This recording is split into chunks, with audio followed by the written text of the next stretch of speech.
This one here is called Bucket Seats. It's a pretty sweet little trail in the summer and in the winter. So is it fast? It can be. All right. Yeah. Trails are an investment. They're not just nice to look at and get out and walk, but they're an appreciating asset for a community. From the renowned mountains and fjords of western Newfoundland to the dramatic rocky coastline that surrounds the capital city, join me as I discover a world-class network of trails and a passionate mountain biking community right here in my home province. So gear up and get ready to ride the rock.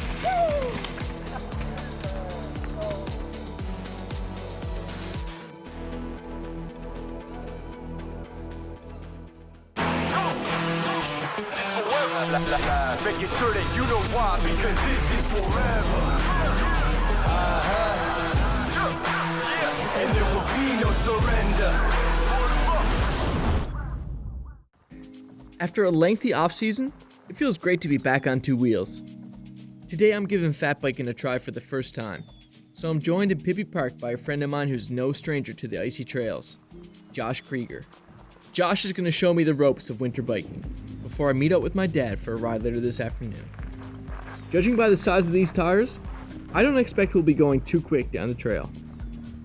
So tell me, what are the differences between the normal mountain bikes that we ride in the summertime and these fat bikes? Definitely the biggest difference, obviously, is the big tires. We're riding, 4.8 tires as the 2.5s in the summertime. So I don't see any suspension on these bikes. Yep. Do they need it, or do the tires absorb all the bounce, or what? Well, you can get away with this perfectly, no sweat at all. If we don't have much snow like we've been having this season, it's nice to have a front suspension for sure, because the tires soak up most of it. But at the same time, it's really rooty and stuff. You're going to be having a hard go on your neck and your back and your wrists and everything, really. Why would you head out on the trail on a fat bike instead of your normal mountain bike? What terrain is it best for? Well, it's definitely best for the conditions that we've been having now lately, and it's so all over the place. You can go out one day and it'd be kind of hard pack and ice, and then some days you go out and you're pretty well making fresh tracks, right? So if you're out there on your skinny tires, you're not going to be having very much fun, really, right? So Josh, what sorts of trails do you ride in the wintertime? Pretty well every other day if the conditions are good up around here. You can also go to White Hills and ride pretty well every trail that we ride in the summertime. It depends on how silly you are pretty well.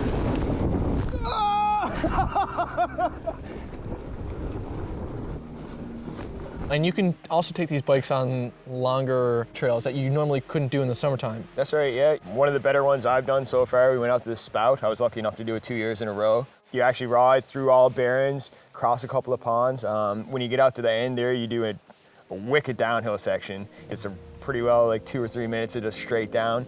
You get down by the ocean then, and the Spout is actually pretty well turned into a volcano because it's the ocean coming in, meeting fresh water. It sprays up every time the water comes in. It's quite the view, that's for sure.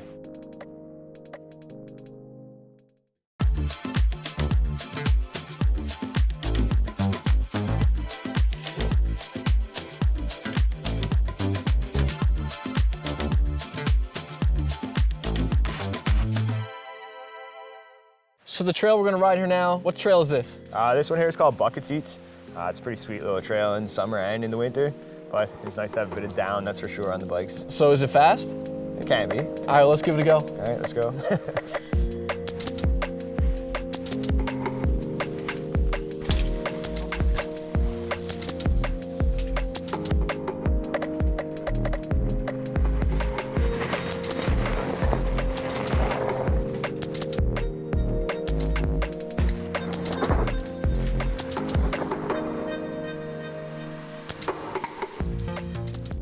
Josh, that was so much fun and way faster than I expected. Yep, a lot of people think it can't be that much fun, but it definitely is when the conditions are this good.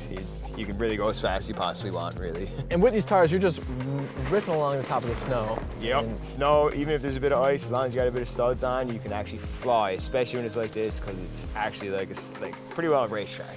So do you think any of the skills that you're gaining riding in the winter transfer over to summer riding?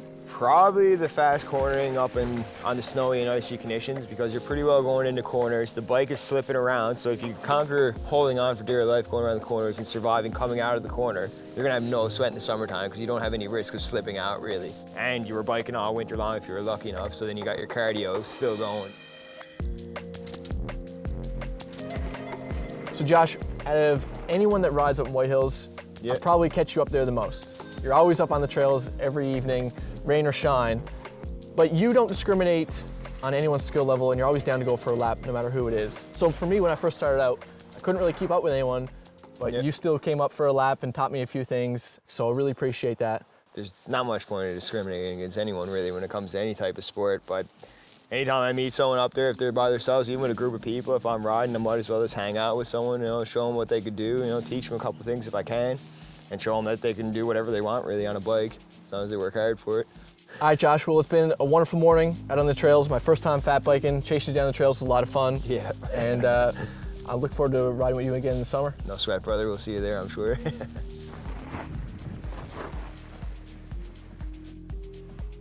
I had no idea you could carry so much speed down the snow-covered trails.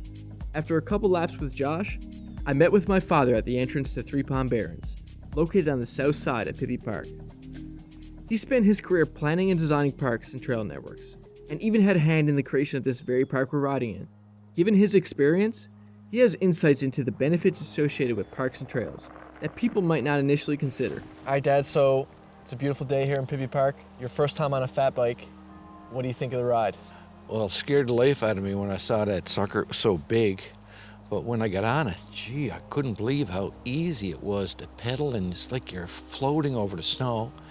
I'm just really enjoying it. And what do you think about Pippy Park? Did you have a hand in the development of this trail network here? Well, when I worked for Paul Johnson with the Grand Concourse, I worked on the master plan for the park many years ago. I mean, this park, having a park like this in a city is quite incredible. How important are these sorts of trail networks, and what benefits can they provide to individual people within cities and communities? They're important to a lot of people. There's lots of research now confirming that access to nature reduces the possibility of getting dementia. And there's research coming out of Sweden that suggests people are like 30 to 40% more likely to be active if they're close to a trail. Do you think that there can be economic benefits of having a developed trail network here in the province? Without question. What the mountain biking community is looking for is they're looking for coastline along a river, something with a view. I mean, what is it? We got 5,000 miles of coastline. Imagine being able to replicate something like the East Coast Trail around the coast of Newfoundland, or even parts of it.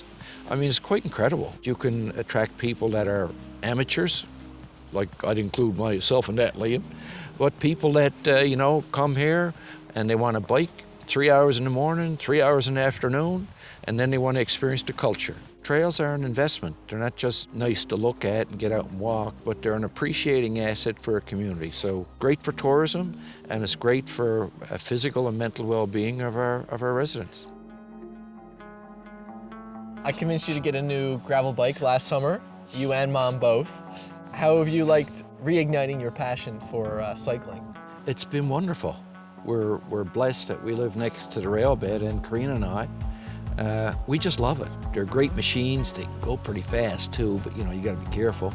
You're introducing me to those gravel bikes and these fat bikes has been a tremendous experience, and I'd encourage others like me to get out and try it. What do you say we head on out of here? I'm ready. That tea was delicious. Thanks a lot.